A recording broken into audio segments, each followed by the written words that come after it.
சோழ நாட்டிலிருந்து புறப்பட்டிருந்த பெரும் படை வடுகர் நாட்டில் மொழிப்பெயர் தேயத்தில் கிருஷ்ணை நதியில் வடகரையில் அமராவதி நகருக்கு அருகில் நிலை கொண்டிருந்தது. விழிகளுக்கு எட்டும் தொலைவு வரை வீரர்களின் கூடாரங்கள் தான் பார்வைக்கு எட்டின. கூடாரம் அமைத்துக் கொண்டும் போர் ஒத்திகையிலும் ஈடுபட்டுக் கொண்டிருந்த வீரர்களை பார்வையிட்டபடியே செங்கு வீரனும் வில்லவனும் சென்று கொண்டிருந்தார்கள். அப்போது வில்லவன், தலைவரே, எவ்வளவு நாள் நாம் இங்கே நிலை கொண்டிருக்கப் போகிறோம் என வினவினான். அதை காரவேலனும் சுங்கனும் தான் வில்லவா முடிவு செய்ய வேண்டும். அவர்கள் என்ன முடிவெடுத்திருக்கிறார்கள் என்பதை முதலில் அறிவோம். நாம் அவர்களின் முடிவிற்கு தகுந்ததை போன்று பிறகு நம் படையை நாம் நகர்த்த துவங்குவோம் என பதிலளித்தான் விரல்வேல். காரவேலனும் புஷ்யமித்திர சுங்கனும் ஒன்றாக பகைமையை மறந்து இணைவார்கள் என்று எண்ணுகிறீர்களா நீங்கள்? அந்த நம்பிக்கை எனக்கில்லை வில்லவா. சுங்கன் வைதீக வேத வழிபாட்டை நிலைநிறுத்த முயல்கிறான். வைதீக தர்மத்தை நிலைநிறுத்தத்தான் அவன் மௌரிய அரசனின் முதுகில் குத்தி ஆட்சியை கைப்பற்றினான். காரவேலன் சமண மதத்தை நிலைநிறுத்த பாடுபடுகிறான். இரண்டு மதங்களும் எதிரெதிரானது. இருந்தாலும் அவர்களின் ராஜ்யங்களுக்கு ஆபத்து எனும் நிலை வரும்போது அவர்கள் ஒன்றாக இணைந்தாலும் ஆச்சரியப்படுவதற்கில்லை. எதிரிகளை நாம் குறைத்து மதிப்பிடக்கூடாது. இருவருடன் நூற்றவர் கண்ணரும் சேர்ந்து நம்மை தாக்க முடிவெடுத்தாலும் அதற்கும் நாம் தயாராகவே இருக்க வேண்டும். மூவரும் இணைந்தால் அவர்களின் படைபலம் பெருகிவிடும் அல்லவா? படைபலத்தைக் கண்டு ஒரு நாளும் போரின் முடிவை பற்றி கவலைப்படக்கூடாது. அதிக வீரர்களை கொண்டா நீ அகப்பா கோட்டையை கைப்பற்றினாய்? படைபலத்தை கொண்ட கரிகாலர் வெண்ணியில் தனது எதிரிகளைக் கொன்று தனக்குரிய உறைந்தை ஆசனத்தை மீட்டார். பலத்தை விடவும் தாக்குதல் உக்தி என்ற ஒன்று இருக்கிறது. காரவேலன், சுங்கர், நுற்றவர் கன்னர் என மூவரும் ஒன்று திரண்டாலும் அவர்களுக்குள் ஒற்றுமை இருக்காது. ஆதலால் அவர்களை பற்றி கவலைப்பட வேண்டாம். மூவரும் ஒன்றிணைந்தால் போர் ஒரு முறைதான் வரும். தனித்தனியாக போரிட்டால் போர் சற்று நீளும். இரண்டிற்கும் உள்ள வேறுபாடு அவ்வளவே. தலைவரே, கிருஷ்ணை நதிக்கரையில் நாம் இறங்கி இருப்பதற்கு பதில் கோதாவரி நதிக்கரையில் நிலை கொண்டிருந்தால் கலிங்கத்தை தாக்குவது எளிது அல்லவா? வில்லவா, வடுகர்கள் நம்மை வரவேற்றிருப்பதால் நம்மால் புகாரில் இருந்து புறப்பட்டு கிருஷ்ணை நதிக்கரையில் இறங்கி நிலை பெற்றிருக்க முடிகிறது. வடுகர்களால் இப்போது நமக்கு உணவு பிரச்சனை இல்லை. இதே வடுகர் நம்மை எதிர்க்க துணிந்திருந்தால் நாம் வடுகர்களை முறியடித்த பிறகே இங்கு வந்திருக்க முடியும். கோதாவரி நதிக்கரையில் நாம் இறங்கியிருந்தால் கலிங்கத்தை தாக்குவது எளிது. ஆனால் அதே நேரம் அவர்களும் நம்மை தாக்குவது எளிதாகிவிடும் வில்லவா. நாம் கோதாவரி நதிக்கரையில் இறங்கி நிலை பெறுவதற்குள் அவர்கள் தாக்கினால் நம்மால் எதிர்த்து தாக்க இயலுமா?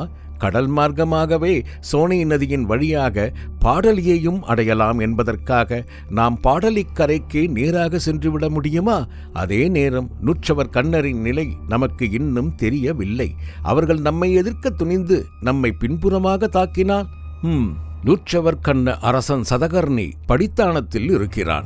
எனது கணிப்பு மட்டும் சரி என்றால் அவன் விரைவில் அவந்திக்கு அழைக்கப்படுவான். அவந்தியில் அவன் முடிவெடுக்கட்டும். அவந்தியில் இருக்கும் நம் வேளக்கார படைத்தலைவருக்கு தெரியும் அவன் நம்மை எதிர்க்கப் போகிறானா அல்லது வரவேற்கப் போகிறானா என்று. சதகர்ணியின் நிலை முதலில் தெரியட்டும். பிறகு தாக்குதல் உத்தியை வகுத்துக் கொள்வோம். ஒருவேளை சதகர்ணி நம்மை எதிர்க்க துணிந்து விட்டால் படித்தானம் முதலில் சோழ பேரரசின் ஆளுமைக்குள் கொண்டு வரப்படும். பிறகு அவந்தி தாக்கப்படும். அங்கிருந்து மகதம் நோக்கி நாம் நகருவோம். கடைசியாக சிங்கபுரி. சதகர்ணி பணிந்துவிட்டால் நேராக சிங்கபுரியை நோக்கி நகருவோம். பிறகு மகதம். விரல்வேல் கூறியதை கேட்டு சிந்தித்த வில்லவன், புகாரில் இருந்து செய்தி வந்திருக்கிறது என தெரிவித்தான். என்ன, பரதவன் குமரனால் அங்கே நிம்மதியாக இருக்க முடியவில்லையாம் என சிரித்தபடியே தெரிவித்தான் வில்லவன். ஏன், அவன் போர்க்களத்திற்கு வருவதற்கு துடித்துக் கொண்டிருக்கிறான். சோழ படைகள் புறப்பட்டு விட்ட பிறகு அவனால் புகாரில் வெறுமனே கோட்டைகளையும் வீரர்களையும் பார்த்து கொண்டிருக்க முடியவில்லையாம். குருதியின் ருசியை கண்டுவிட்ட அவனது வாட்களையும் போர் தினவெடுத்த அவனது தோள்களையும் அவனால் கட்டுப்படுத்த முடியவில்லையாம். உணவினை கூட அவனால் உட்கொள்ள முடியவில்லை என்று புலம்பி இருக்கிறான். வருத்தத்தில் உழல்கிறான் அவன். சோழ நாட்டை இரும்பிடர் தலைவரிடமும் பெருமரவர் மகேந்திர வளவனாரிடமும் ஒப்படைத்துவிட்டு வந்துவிடுகிறேன் என்று ஓலைக்கு மேல் ஓலை அனுப்பி மன்றாடி கொண்டிருக்கிறான். இதில் என்னால் எந்த முடிவையும் எடுக்க இயலாது வில்லவா. முடிவெடுத்த வானவல்லிதான் அடுத்த கட்டளையை பரதவன் குமரனுக்கு பிறப்பிக்க முடியும். அவளது கட்டளையை மீறி பரதவன் குமரன் புகாரை கைவிட்டு வெண்ணிக்கு வந்ததை நினைத்தே அவள் கடும் கோபத்தில் இருக்கிறாள். இந்த நிலையில் பரதவன் குமரனை பற்றி அவரிடம் பேசி என்னால் வாங்கி கட்டிக்கொள்ள முடியாது என சிரித்தபடியே தெரிவித்தான். நமது மரக்கலங்களை தயாராக வைத்திருக்கச் சொல்லி அவனுக்கு தகவலை அனுப்பிவிடு என மட்டும் கூறிவிட்டு தனது கூடாரத்தை நோக்கி நடக்கலானான். அப்போது வில்லவன், தலைவரே, இன்னொரு செய்தியும் வந்திருக்கிறது என வருத்தத்துடன் தெரிவித்தான். அவனது முகவாட்டத்தை கவனித்த விரல்வேல், என்ன, ஏதேனும் வருத்தச் செய்தியா என வினவினான். ஆம், என்ன, பத்திரை தேவி துறவரம் வாங்கிக் கொண்டு விட்டாள். என்ன, இப்போது எங்கே இருக்கிறாள்? நாகத்தீவிற்கு சென்று விட்டாளாம். இனியாவது அவளது மனம் நிம்மதி அடைகின்றதா என்று பார்ப்போம். எப்போது வேண்டுமானாலும் நம் நிலைகள் மீது எதிரிகள் தாக்குதல் தொடுக்கலாம். முன்பின் அறியாத இடம், கவனமாக இரு. தங்களது உத்தரவு தலைவரே என தெரிவித்த வில்லவன் விடைபெற எத்தனித்த போது ஓடிவந்த அவனது உபபடை தளபதி செங்கு வீரனிடம் பணிந்தான். மூச்சு வாங்கியபடி, படைத்தலைவரே என அழைத்தான். என்ன என வினவினான் செங்கு வீரன். தங்களது அனுமதி தேவை. எதற்கு? தயக்கத்துடன் நின்றான் உபதளபதி. தயக்கம் வேண்டாம், எதற்கு அனுமதி வேண்டும் என வினவினான் அருகில் நின்ற வில்லவன். தலைவரே, ஓய்வாக இருக்கும் வேளையில் நம் படை வீரர்கள் குளங்களை வெட்டவும் தாங்கள் அனுமதி தர வேண்டும். எப்படியும் படை நகரும் போது அழிவு ஏற்படுவது நிச்சயம். அந்த அழிவை மாற்று வழியில் சமநிலைப்படுத்தலாமே. நல்ல காரியம்தானே. இதற்கு எதற்கு அனுமதியை எதிர்பார்க்கிறீர்கள்? வெட்டும் குளங்களுக்கு நமது கரிகாலரின் பெயரையே சூட்டுங்கள். காலத்திற்கும் அவை கரிகாலரின் பெயரை தாங்கி நிற்கட்டும் என கட்டளையிட்டான் செங்கு வீரன். இருவரும் மகிழ்ச்சியுடன் விடைபெற்று சென்றார்கள். நதியோரமாக அமைந்திருந்த தனது கூடாரத்திற்கு சென்ற செங்கு வீரன் கூடாரத்தின் திரைச்சீலையை விலக்கிவிட்டு உள்ளே நுழைந்தான். அங்கே வானவல்லி தரையில் பட்டுத் துணியை விரித்து மடியில் குழந்தையை போட்டுக்கொண்டு விரல்வேலின் வருகையை அலட்சியப்படுத்தியபடி குழந்தையை கொஞ்சிக் கொண்டிருந்தாள். அவள் குழந்தை முத்தமிடும் போது பல் முளைத்த அக்குழந்தை சிரித்தபடி பதிலுக்கு முத்தமிடுகிறேன் என்ற பெயரில் அவளது தாழ்வாயை கடித்துக் கொண்டிருந்தது.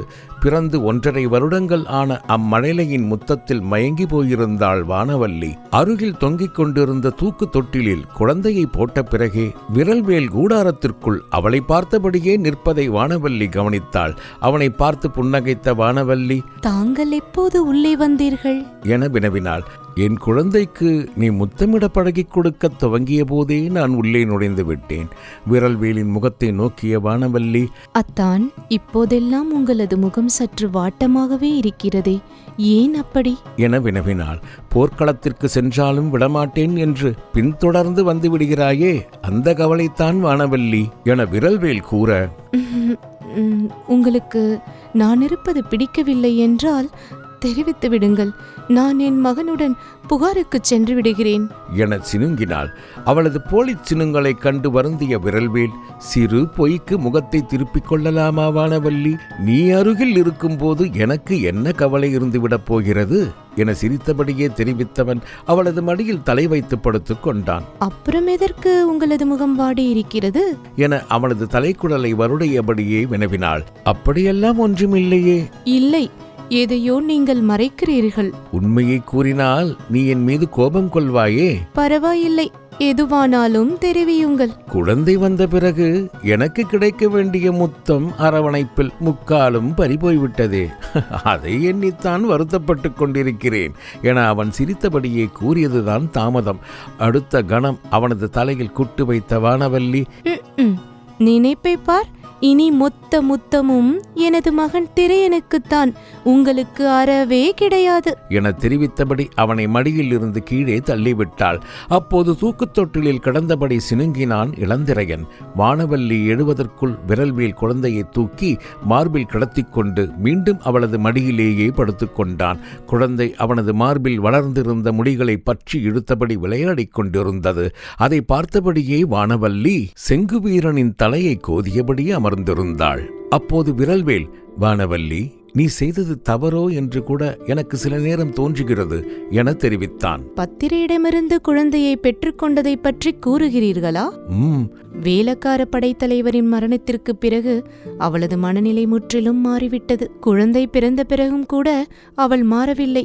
குழந்தையை அவளிடம் விடுவதற்கு எனக்கு அச்சமாக இருந்தது அத்தான்.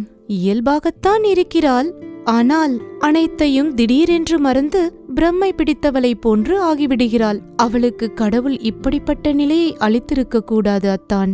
இளந்திரையனின் வீரமரணத்தை அவளால் தாங்கிக் கொள்ள இயலவில்லைதான். அதனால் குழந்தை பத்திரையிடம் இருந்தால் அவளுக்கும் ஆறுதலாக இருந்திருக்கும் அல்லவா?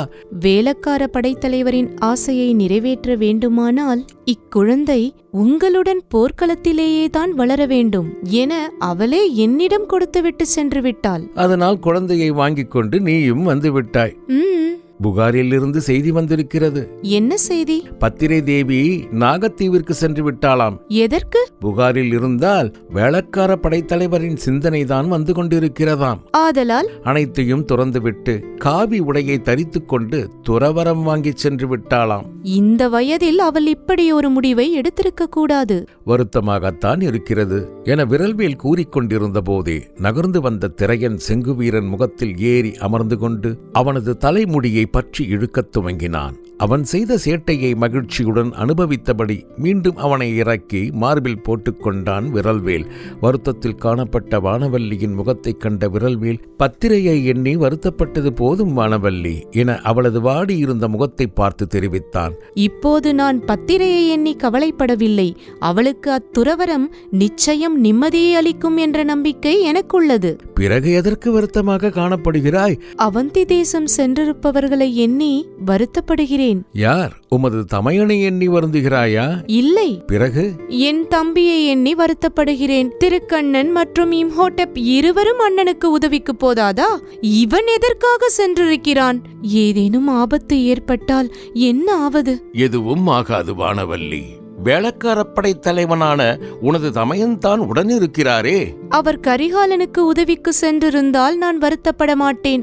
அவர் பெண்ணை தேடி அல்லவா சென்றிருக்கிறார். இந்த நிலையில் அவர் அவந்தி இளவரசியை தேடுவாரா அல்லது கரிகாலனுக்கு காவல் இருப்பாரா? அவள் கூறியதை கேட்டு சிரித்து விட்டான் செங்குவீரன். நான் வருத்தப்பட்டு கொண்டிருக்கிறேன், நீங்கள் என்னை பார்த்து நகைக்கிறீர்களா? என கூறியவள் மீண்டும் அவனது தலையில் செல்லமாக தட்டினாள். மார்பில் தவழ்ந்த திரையணையே பார்த்து கொண்டிருந்தான் விரல்வேல். அப்போது வானவல்லி, அத்தான், கரிகாலன் எதற்காக அவந்திக்கு சென்றிருக்கிறான் என வினவினாள். எப்படியும் போர் துவங்க இன்னும் சில காலம் ஆகும். அதுவரை அவர் அவந்தியில் பாதுகாப்பாக ஓய்வெடுக்கட்டுமே.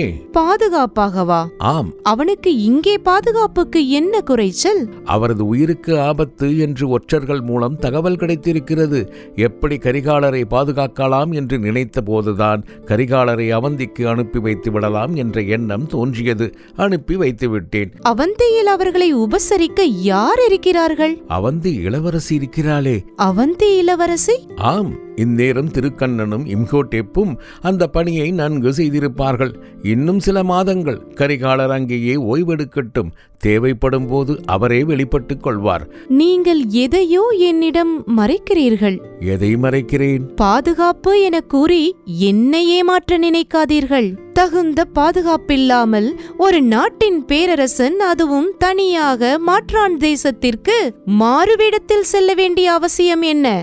ஏதோ காரணம் இருக்கிறது, ஆனால் மறைக்கிறீர்கள். உன் தம்பி வந்ததும் நீயே கேட்டு தெரிந்து கொள். எனக்கு தெரிந்ததை நான் சொல்லிவிட்டேன். நீங்கள் எப்போது கிளம்ப போகிறீர்கள்? எங்கே? கரிகாலனுக்கு துணையாக. எனக்கு அவந்திக்கு செல்லும் எண்ணம் இல்லை. அவந்திக்கு செல்லும் எண்ணம் இல்லையா? ஆம். பிறகு எங்கே?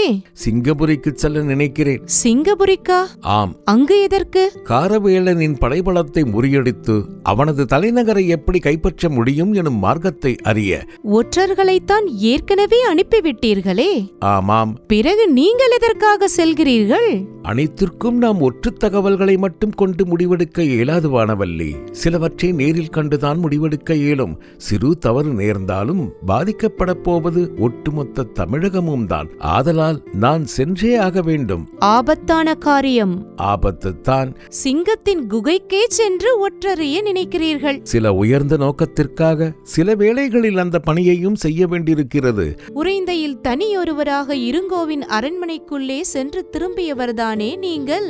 சரி, காரியத்தை வெற்றிகரமாக முடித்துவிட்டு வாருங்கள். தேவியின் உத்தரவு. கரிகாலன் மற்றும் அண்ணா இருவரும் சென்று விட்டார்கள். நீங்களும் சென்று விட்டால் படையை இங்கிருந்து நகர்த்துவது யார்? நீ இருக்கிறாயே. நானா? ஆம். எனது மகனை சமாளிக்கவே எனக்கு நேரம் போதவில்லை. இந்த நிலையில் இந்த படையை வேறு கவனித்துக் கொள்ள வேண்டுமா? ஆளை விடுங்கள். இதை தேர்ந்தெடுத்ததே நீதானே. அப்போது நீங்கள் இல்லை. இப்போதும் நான் தான் செல்லப் போகிறேனே. அத்தான். வில்லவன் இருக்கிறான், அவனுக்கு துணையாக உபதளபதிகள் இருக்கிறார்கள், வேளிர்கள் வந்திருக்கிறார்கள். அவர்கள் அனைத்து பணிகளையும் பார்த்துக் கொள்வார்கள். வேண்டிய ஆலோசனைகளை மட்டும் வழங்கிக் கொண்டிரு. என்னை தனித்திருக்க விட்டு செல்ல முடிவெடுத்து விட்டீர்கள். சரி, எப்போது கிளம்ப போகிறீர்கள்? தேவி உத்தரவிட்டால் இன்றே அடியேன் விடைபெற சித்தமாக இருக்கிறேன். அப்படியெனில் கிளம்புங்கள் என கோபத்துடன் கூறிக்கொண்டிருந்த போதே விரல்வேலின் மார்பில் தவழ்ந்த திரையன் அவனது காதை கடிக்கத் துவங்கினான். அதை பார்த்த வானவல்லி, என் மகன் காதில் என்ன சொல்கிறான்? அவனையும் அழைத்து கொண்டு செல்ல சொல்கிறானா என வினவினாள். இல்லை. பிறகு இங்கேயே அம்மாவுக்கு துணையாக இருக்க சொல்கிறானா? இல்லை. அப்புறம் அவனுக்கு தனியாக இருக்க பிடிக்கவில்லையாம். அதற்கு செல்வதற்குள் உடன் விளையாடுவதற்கு அவனுக்கு ஒரு தம்பியை ஏற்பாடு செய்துவிட்டு புறப்பட சொல்கிறான் என கூறிய விரல்வேல் திரையனை தொட்டிலில் போட்டுவிட்டு வானவல்லியை தூக்கிக் கொண்டு கட்டிலுக்கு செல்லலானான். அவள், குழந்தை விழித்துக் கொண்டிருக்கிறது, விடுங்கள் என உதறினாள். ஆனால் அவன் விடுவதாக இல்லை. அவன் நடுத்தடுத்து கொடுத்த முத்தங்கள் அவளது வார்த்தைகளை விழுங்க வைத்திருந்தன. தொட்டிலில் இளந்திரையன் தனியாக சிரித்தபடி விளையாடிக் கொண்டிருந்தான். கட்டிலில் இருவரும் சேர்ந்து பேரின்பத்தில் திளைக்கத் துவங்கினார்கள். அடிக்குறிப்பு 1. மொழிப்பெயர் தேயம். மொழிப்பெயர் தேயம் என்பது தமிழ் மொழி திரிந்து கொடுந்தமிழாக பேசப்பட்டு கொண்டிருந்த இடம் ஆகும். வடவேங்கட மலைக்கு வடக்கே காணப்படும் வடுகு நாட்டு நிலப்பரப்பு மொழிப்பெயர் தேயம் என அக்காலத்தில் வழங்கப்பட்டது. ஆதாரம் தமிழ்கெழு மூவர் காக்கும் மொழிப்பெயர் தேயத்த பல்மலை அகநானூறு 31. 2. சோனை கங்கை நதி. தனநந்தர்கள் கங்கை நதிக்கரையில் சுரங்கம் தோண்டி தங்கம், வைரம், வைடூரியம், சொர்ணம் ஆகியவற்றை மறைத்து வைத்திருந்ததால் கங்கை நதிக்கரைக்கு சொர்ண நதி என்ற பெயர் தோன்றியது. தமிழர்கள் அதனை சோனை நதி என்று அழைத்தனர். 3. பாடலி. பாடலிபுத்திரம் இன்றைய பீகார் மாநிலத்தில் காணப்படும் பாட்னா. 4. சிங்கபுரி. சிங்கபுரி என்பது அக்காலத்தில் கலிங்கத்தில் தோன்றிய மகா மேகவாகன அரச மரபின் தலைநகரம் ஆகும். மகா பெரிய, உயர்ந்த, மேக முகில் வாகன பயணிப்பவர்கள். மகா மேகவாகனர் உயர்ந்த முகில் கூட்டங்களில் பயணிப்பவர். இம்மரபின் 3வது மன்னன் காரவேலன். இவனது காலத்தில் தான் கலிங்க மகா மேகவாகன அரசு உயர்ந்த நிலையை அடைந்தது. மௌரிய அரசன் அசோக பேதசி இறந்த பிறகு தக்ஷணபதத்தில் சாதவாகன அரச மரபு தோன்றிய அதே காலத்தில் தான் கலிங்கத்தில் மகா மேகவாகன அரச மரபும் தோன்றியது. இலங்கைக்கு வந்து சிங்கள அரச மரபை தோற்றுவித்த விஜயன் இந்த சிங்கபுரியைச் சேர்ந்தவன் என்று மகாவம்சம் குறிப்பிடுகிறது. சிங்கபுரி தற்போது ஆந்திர மாநிலத்தில் ஒடிசாவுக்கு அருகில் கடற்கரை ஓரமாக சிறிய கிராமமாக காணப்படுகிறது. மகா மேகவாகன அரச மரபில் காரவேலனை தவிர்த்து மற்ற மன்னர்களை பற்றிய விவரங்கள் தெரியவில்லை. சிங்கபுரியை சிங்கபுரம் என்றும் அழைப்பர்.